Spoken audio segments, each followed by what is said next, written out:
The morning on the main street of the seaside town of Monterey moved with a rhythm that was both unhurried and quietly punctuated by the steady sounds of daily life. The distant murmur of waves brushing against the seawall, the roll of wheels over asphalt damp with mist, and somewhere nearby, the small chime of shop doors opening and closing. When the sign for Harbor Roasters caught the sunlight, Emma Hartley stopped. She stood before the glass door, her hand tightening slightly around a folder whose corners had softened from being carried too often. Reflected in the window was the image of a 34-year-old woman, unremarkable at a glance, yet with something steady and quiet in her eyes. A thin gray jacket faded with wear, sneakers frayed at the seams, an appearance so plain it could easily be overlooked. Inside, the scent of roasted coffee mingled with the warmth radiating from the grinder, layered over the faint, uneven tapping of laptop keys from a few regulars hunched over their screens. A couple at the window whispered over their lattes, the morning light catching the soft curl of steam above their cups. The air was warm enough to chase away the street's chill, though not necessarily warm to everyone who entered. Emma drew a deep breath and pushed the door open. The chime rang softly, as if marking the beginning of a new chapter. Behind the counter, Sean Miller, a tall, lean 27-year-old, stood with his arms crossed, glancing at the newcomer with a smile that was hard to read. Beside him, Tina Brooks, 25, hair pulled back neatly, lips curling slightly, leaned toward Corey Diaz, a broad-faced man in his 30s with a rough voice. "She here for free coffee or the bathroom?" Tina murmured just loud enough for the two of them to share a quiet laugh, which faded as Emma approached. Corey's reply came low but pitched to be overheard. "Maybe to charge her phone and leave." Emma did not react. She simply adjusted the folder in her hand and moved toward the window table where the pale morning light filtered through the glass. But the toe of her left shoe caught slightly on the doormat, and the folder slipped from her grasp, spilling open. Papers scattered across the tile floor like startled sparrows taking flight. For a moment, the room seemed to slow. No one from behind the counter moved to help. Only the weight of glances, part curiosity, part indifference. Tina tilted her head, the corner of her mouth rising. "Rough start to the morning," she remarked, the word sharp as a fine blade, cold enough for anyone to feel. Emma crouched, her hand trembling slightly as she gathered each page, an old resume printed years ago, a few letters of recommendation yellowed with time, the paper creased from folding, ink faded unevenly. Without asking for help, she stacked them neatly, slipped them back into the folder, and rose. In the farthest corner of the cafe, nearly hidden in the dim glow of a weak overhead bulb, an older man with silver hair and a dark knit cap sat over a cup of black coffee. He had watched Emma from the moment she walked in, not with obvious curiosity, but with an attentiveness that caught each small detail in her manner. Emma stepped to the counter, her voice calm and even. "Hello, I have an appointment with Laura Green at 9:30. Sean looked up, trying for politeness but letting a trace of mockery into his tone.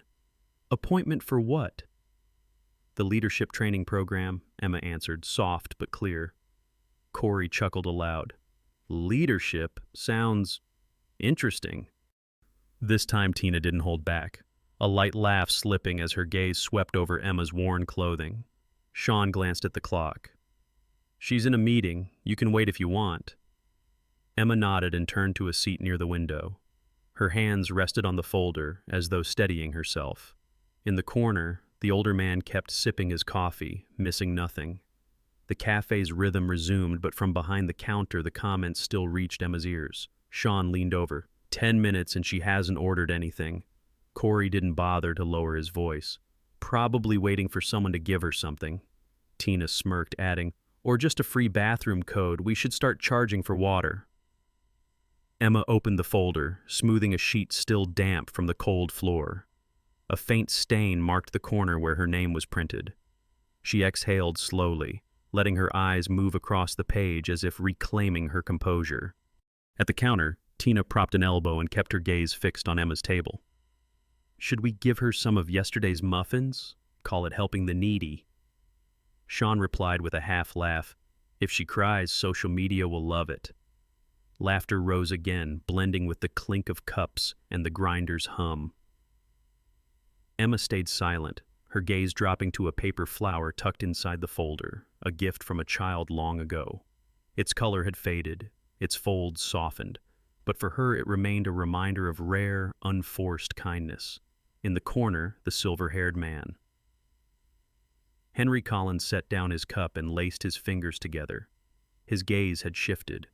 It was no longer mere observation but calculation, as though waiting for exactly the right moment to move. The air inside Harbor Roasters seemed to grow heavier by the minute. The whir of the coffee grinder and the scattered tapping of laptop keys weren't enough to drown out the murmurs laced with mockery drifting from behind the counter.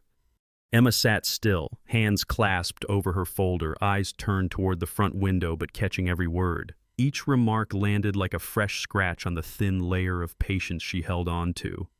Sean leaned an elbow on the counter, tilting toward Corey. "She's been sitting here without ordering anything. That's against the rules." Corey replied deliberately, "What rules? She's probably just waiting for someone to take pity on her." Tina let out a quiet chuckle, adding, "Maybe she's after the free Wi-Fi. Next time we should start charging by the hour." Emma didn't turn her head, but her fingers tightened briefly before relaxing. She opened her folder again, pretending to review her papers, though it was really to avoid meeting their eyes. Just then, the sudden cry of a child rose from a nearby table. A little boy, maybe 2 years old, strapped in a high chair, had knocked his toy to the floor. His young mother, one arm holding him and the other gripping a large tote, tried to bend down to retrieve it but struggled as he squirmed. Before any staff could react, Emma was already on her feet. She stepped quickly over, bent to pick up the toy, handed it back to the boy, and gently asked, "Would you like some extra napkins?" The mother looked momentarily surprised, then nodded in thanks. Emma walked to the counter, took a stack of napkins from the side rack, and returned them with a small, warm smile. From behind the counter, Tina watched with a smirk. "Well, I guess she's on cleanup duty now." Sean added, "Maybe she thinks good deeds get you bonus points like on some reality show." Corey just gave a small laugh, his eyes full of disdain. Emma returned to her seat without responding, without glancing their way. On Tina's phone screen, a faint glow appeared. She had just snapped a photo of Emma handing over the napkins, captioning it in the staff group chat, "Model Applicant." Before she could close her folder, Emma's attention shifted to the door. A middle-aged man, looking weary, slowly pushed a wheelchair inside. One hand held the door frame, the other gripped a small, sagging bag. As he maneuvered, his wallet slipped from his lap and hit the floor with a soft thud. No one behind the counter moved.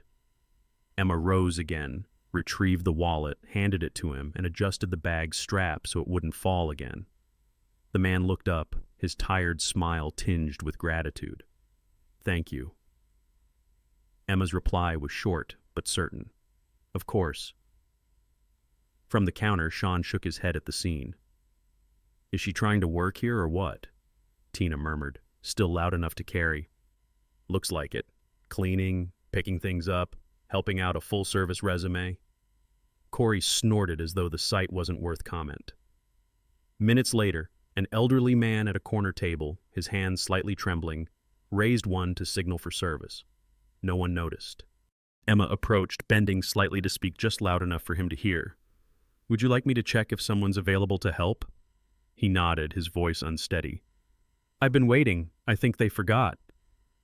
Emma straightened, walked back to the counter, and spoke clearly. "Table 5 has been waiting quite a while. Could someone take their order?" Corey looked directly at her. "If you want to work a shift, start by taking out the trash." The words carried no trace of humor this time, just bare disrespect. Emma said nothing, returning to the old man's table with a small nod of reassurance.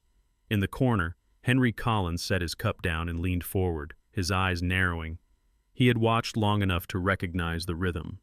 This group of employees was not just inattentive. They were deliberately keeping a cold distance from anyone outside their inner circle. When a tray of fresh-baked muffins was set on the counter, a new hire, barely in his 20s, fumbled, sending several tumbling to the floor. Tina sighed in open annoyance. "Again?" Sean shook his head and turned away.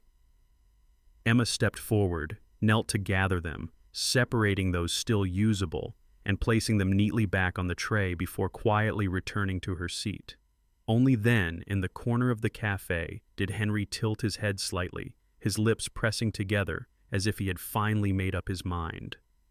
Not long after Emma returned to her table, a little boy from the table near the door toddled over to her. He looked about 5 years old, clutching a napkin folded into a simple paper flower, the white paper marked with a few clumsy spots of color. "This is for you," he said shyly, his round eyes looking up at her. Emma froze for a moment, then bent down. "For me?" The boy nodded, his cheeks flushing pink. "Because you're nice." The paper flower rested in Emma's hand as light as a breath, yet somehow it reached a hidden place deep inside her. "Thank you, I'll keep it safe," she said, her voice softening. The boy's mother glanced over, offering a faint smile and mouthing the words, "Bless you." Back at her table, Emma tucked the paper flower into her folder, between black and white pages dense with text, like the only splash of color in that space. She didn't touch the glass of ice water Corey had set there earlier, letting the ice melt into droplets pooling on the table. At the counter, Tina tilted her head toward Corey. "Look, she's making friends with kids now." Corey smirked. "Makes sense. Same level." Sean chuckled, though this time the sound was drier than before. A message lit up Henry's phone screen, but he didn't rush to check it. Instead, his eyes stayed fixed on Emma, on the way she remained silent through every jab, on the way she stepped in to help anyone in need without being asked, and on the way she held herself calm in an atmosphere tinged with spite. The creak of a hinge pulled every gaze toward the door leading to the back office. Laura Green, the regional director, emerged with a tablet in hand. She paused as her eyes scanned the cafe, then settled on Emma. "Emma Hartley?" Her voice was clear and professional. Emma immediately stood, smoothing her sleeve and gripping her folder tightly. "Yes, that's me." Laura smiled and stepped closer. "Sorry to keep you waiting. We've been looking forward to meeting you today." Sean faltered slightly, his eyes flicking toward Tina. Tina stopped mid-text, and Corey's hand stilled over a stack of cups. Laura extended her hand. "Come on, let's find a quiet spot to go over your file." Her tone was gentle, but enough for the staff to understand this woman was no ordinary customer. Emma followed Laura toward a corner table, listening to short but friendly questions along the way. Only once they were seated did Henry slowly rise from his spot, one hand on the back of his chair as if to steady each step. He passed the counter, picked up a discarded napkin, crumpled it, and dropped it into the trash. A small gesture that made Sean frown in puzzlement. Corey glanced at Sean, ready to speak, but stopped when Henry halted in the center of the cafe. Then, he reached up and pulled off his knit cap, revealing silver hair and a face familiar to anyone who had seen news about harbor roasters. Laura was the first to recognize him.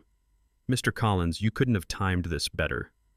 Tina's face drained of color. Sean straightened as if pulled upright by an invisible string, and Corey swallowed hard. Henry gave Laura a slight nod, then turned to Emma. "May I join this part?" His voice was low, even, but carried a quiet authority that was hard to define. Emma looked surprised, but nodded. "Of course." Henry took a seat across from her, his gaze resting on her for just a beat before shifting toward the counter. "Sean Miller, Tina Brooks, Corey Diaz, come here a moment." The invitation was calm but left no space for hesitation. They stepped forward, standing in a crooked line before the table, eyes shifting, none daring to speak. Henry looked at each of them in turn, speaking slowly. "Now you know who I am, but before this, you didn't. And that decided how you chose to treat someone." The words hung in the air, heavy as stones dropping into still water, sending ripples no one dared break with a sound or a movement. No one spoke. The only sound was the steady ticking of the wall clock. Henry placed both hands on the table, leaning forward slightly.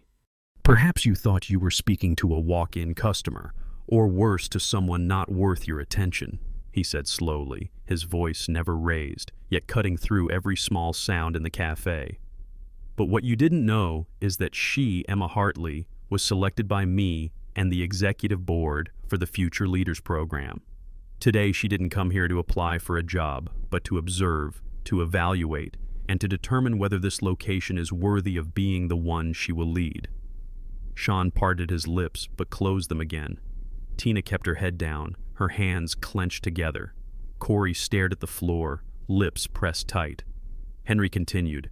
From the moment she walked in, she was tested in ways no policy manual or training guide would ever allow. You shouldn't need to know who someone is to treat them with respect. That is the foundation of service and of humanity. Emma sat still, not interjecting. She didn't need to defend herself, because everything she had done while waiting had already spoken for her. Henry looked at her for a beat longer, as if to underscore his words. Calm under pressure, ready to help without being asked, a leader without a title. Then he turned back to the three standing before him. And that is why, starting next month, Emma Hartley will assume the position of branch manager here. The news dropped into the room like a heavy stone. A few customers nearby blinked, some nodded slightly, others stopped typing to listen. Sean stepped back half a pace. Tina shuddered faintly, and Corey let his hands fall loosely to his sides, his eyes vacant. Henry rose to his feet, his movement slow but assured, his gaze sweeping the cafe. Some of you may have learned something today, or perhaps not. But Laura will decide who stays. As for me, I just want to see people leading harbor roasters with the same heart she has. Laura, still standing beside him, nodded as if fully grasping his intent. Without many words, she shifted her gaze to the staff, then back to Emma, with clear agreement in her eyes. Henry inclined his head toward Emma. Congratulations. Now it's time to get to work. Emma tightened her grip on the folder, shook his hand firmly, her eyes steady and unwavering. In the cafe, no one spoke, but the air had shifted not into noise, but into a silence with weight, the kind that signals a new chapter has just begun. After Henry left the table, the sounds in the cafe still hadn't returned to their usual rhythm. Laura stepped forward, her voice not loud but clear. Sean, Corey, you can leave your aprons at the counter. Sean glanced briefly at Corey, his expression a mix of confusion and heaviness, then unfastened his apron, placing it on the counter without a word. Corey moved more slowly but eventually removed his name tag, letting it drop onto the counter with a dry clack. He glanced at Emma once, but his eyes quickly shifted away, as if lacking the courage to hold her gaze. Tina, come with me to the office, Laura said, her tone leaving no room for hesitation. Tina swallowed hard. Yes, ma'am, and walked after her, her steps stiff. When the door to the back closed, the front of the cafe was left with only Emma, a few customers watching, and the employees who had remained silent all morning. A young woman behind the counter, hair hastily tied back, stepped toward Emma. Her voice was soft but sincere. I'm glad you're the one who was chosen. Here, we need someone like you. Emma smiled faintly, replying only, Thank you. She returned to the window-side table where she had waited earlier that morning, but this time without the feeling of isolation. A few customers' eyes passed over her with a newfound respect. A middle-aged woman at the next table leaned toward her, touching her arm lightly. What just happened? I'm glad my daughter got to see it. She needs to know there are still other ways to lead. Emma looked down and noticed the little boy who had given her the paper flower earlier, now sitting at the table beside her, holding half a cookie and staring at her with wide eyes. Thank you for the flower, Emma said softly. The boy smiled. I know you're important. Emma blinked once, then turned away before the emotion in her eyes became too visible. From the counter, the remaining employees began working in silence, no more whispers or mocking laughter. The sound of the coffee grinder became clearer, mingling with the clink of spoons against cups. Laura came out once more, addressing Emma. Can we start the role-play training this afternoon? Emma nodded. Of course. Laura added, Tina will be transferred to the Westwood branch for retraining. That was her choice. Emma simply smiled without comment, feeling not vengeance but that it was a fitting arrangement. When Laura left, Emma walked to the counter, took a cleaning cloth from the drawer beneath, and began wiping the countertop. No one had asked her to, but she did it naturally, as if this place already belonged to her.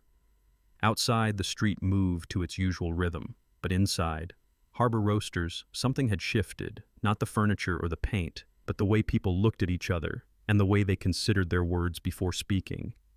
In the days that followed, Harbor Roasters took on a new rhythm. The whispers of mockery and the quick, judging glances were gone, replaced by clear greetings and smiles offered even when a customer only came in for a single espresso to go. On the chalkboard near the counter, Emma added a new line every morning in white chalk. "Kindness is our first brew." The words were simple, yet they seemed to warm the cafe in a way no heater could. Emma didn't change everything in a day. She began with the small things, encouraging staff to remember regular customers' names, to offer help when someone hesitated over the menu, and most importantly, to never judge even when someone came in just looking for a quiet place to sit. Tyler, the young employee who had once clumsily dropped a tray of pastries, was now trusted by Emma to prepare the morning shift. His apron was still wrinkled, but the way he placed each cup on the shelf had grown steady and sure. "2 oat lattes and 1 bottled latte," Tyler called from behind the counter. Emma responded with a nod and an encouraging smile. One morning the door opened and the sea breeze carried in the scent of salt and mist. A young woman stood at the entrance, clutching an oversized folder against her slender frame. Her eyes scanned the room as if seeking permission to step forward. Emma recognized it instantly, the look in her eyes, the way her fingers gripped the folder's edge, exactly like her own on that fateful morning before. The young woman took a few steps, but when she caught on the doormat, her papers scattered to the floor. There was no laughter. No one stood back to watch. Tyler moved immediately, kneeling to help, his voice reassuring. "It's okay. Let me give you a hand." Emma stepped forward, setting a cup of hot cocoa beside the folder. "No pressure, just take in the warmth." The young woman looked up, her shoulders loosening, her hands steadying. She sat at the window-side table, the same place Emma had once occupied, and smiled faintly at the sight of the steaming cup. From the corner of the cafe, a familiar figure appeared. This time, Henry Collins didn't hide under a knit cap or choose a shadowed seat. He took a table where everyone could see him, sipping his black coffee. Emma walked over. "I didn't expect you to stop by today," Henry smiled. "I wanted to see it for myself, and I see it's running the way it should." He glanced toward the counter where the staff moved in smooth coordination and toward the tables, where customers chatted, laughed, and sometimes bent to help pick up a fallen spoon. "More than running," Henry continued, "it's becoming what I always hoped for." Emma leaned lightly against the chair beside him, saying nothing. Henry looked toward the young woman who had just arrived. "She reminds me of someone." Emma smiled. "To me, she's a reminder of what I never want to forget." Henry nodded, his gaze softening. "You don't owe them kindness, but giving it freely, regardless, that's what sets you apart." He stood, leaving the cafe without another word, yet his presence, even for just a few minutes, seemed to etch that message deeply into everyone there. Emma returned to the counter, poured another cup of cocoa, and placed it at the corner table as a new ritual. Not waiting for thanks, not needing anyone to know the reason, simply so that when someone walked through the door with cold hands and a lost look, they would see a place meant for them. That morning, sunlight from Monterey Bay streamed through the cafe's glass windows, spilling across the honey-colored tile floor and casting soft ribbons of light. Inside Harbor Roasters, everything moved like a piece of music well rehearsed. The gentle hiss of steaming milk, the faint clink of a spoon against porcelain, drink orders called out clearly but without rush. Every staff member knew exactly what they were doing and why it mattered. Emma stood behind the counter, her hand steady on the espresso handle, her eyes scanning the line of customers waiting. Each glance paused for just a beat, enough to send the quiet message, "I see you here." The chalkboard out front still bore the familiar words, "Kindness is our first brew," but now it was no longer just a slogan. It had become habit, even identity.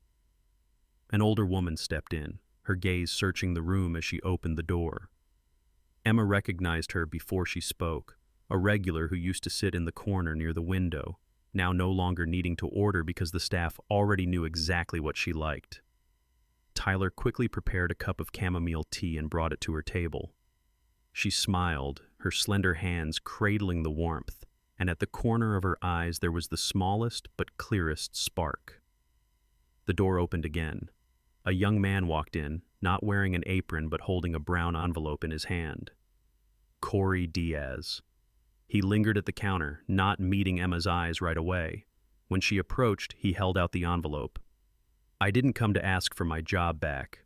I just wanted to apologize. I was wrong, not just with you, but in the way I looked at people." Emma opened the envelope to find a handwritten letter. The pen strokes a little hurried, but without cross-outs, without excuses. He added, "I've applied to wash dishes at the East Branch. I don't need you to help me. I just want you to know I'm trying to change." Emma folded the letter, her voice low but firm. "I hope you mean that." Corey nodded and turned to leave. No fanfare, no audience, but that small bow of his head held more weight than any justification. Tyler, standing nearby, watched quietly and then asked in a low voice, "Do you think he'll make it?" Emma considered for a moment. That depends on who he wants to become and whether he has the resolve to stay with that choice. The day went on. Orders still went out steadily. Customers still chatted, and a little girl leaned over the counter to compliment a latte art, even though the milk foam was slightly off-center. Emma smiled and replied, "What matters is we tried." Her eyes drifted to the paper flower pinned beside the chalkboard, the gift from a morning that had changed the entire cafe. The paper was still old, but now it stood as a symbol of what she and everyone here chose to protect every day. Outside, the light tilted across the street. Emma stood at the counter, not waiting for anything in particular, just ready. Because she knew that sooner or later someone would walk through that door with cold hands, heavy shoulders, and eyes searching for a sign that they were welcome. And when that moment came, there would always be a hot cup of cocoa waiting, not because anyone said it must be so, but because at Harbor Roasters, that was what they chose to do. From the perspective of someone who has observed hundreds of different workplaces, I believe that the strongest foundation for any organization's growth does not lie in a flawless recipe or a sophisticated marketing campaign, but in how we treat people, especially in the moments when no one is watching. A cup of hot cocoa placed in front of a stranger, a hand helping to pick up fallen papers, or a greeting born out of genuine sincerity. All of these have the power to create change far greater than we imagine. They are what build trust, unite a team, and shape culture. If this story resonates with you and makes you believe more deeply in the power of kindness, then click like and subscribe to join us in continuing to share inspiring journeys like this one. And before you go, leave a comment with the phrase, "Choose kindness," as a reminder that every small choice we make today could become a big change for tomorrow.